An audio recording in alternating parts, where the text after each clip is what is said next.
Hello, hello, hello. So, ito yung naging guest namin dito sa farm. So, day tour sila, mga seniors, mga nagzuzumba. Ito si nanay. O, kita nyo, 72 years old.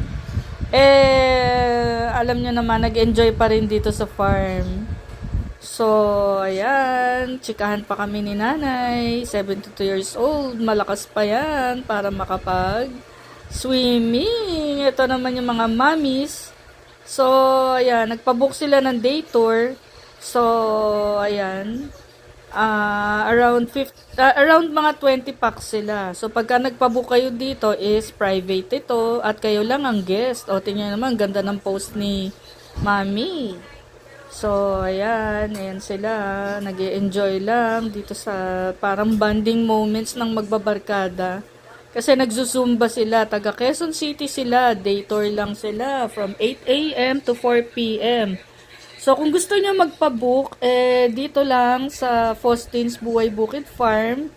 So ayan, pwede niyo ako i-DM para makapag-book.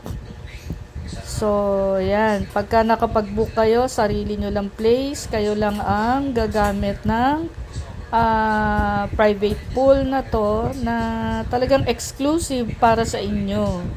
Wala kayong kasabay, so kayo lang talaga ang magiging guest namin for the day. Available din siya for 22 hours. So, pwede kayong pumili ng oras. So, around ganyan. So, ito. Sila magluluto, kayo magluluto ng mga pagkain na dadalhin nyo. Talagang buhay probinsya. So, ayan yung mga kubo-kubo. Merong view deck, merong kitchen, merong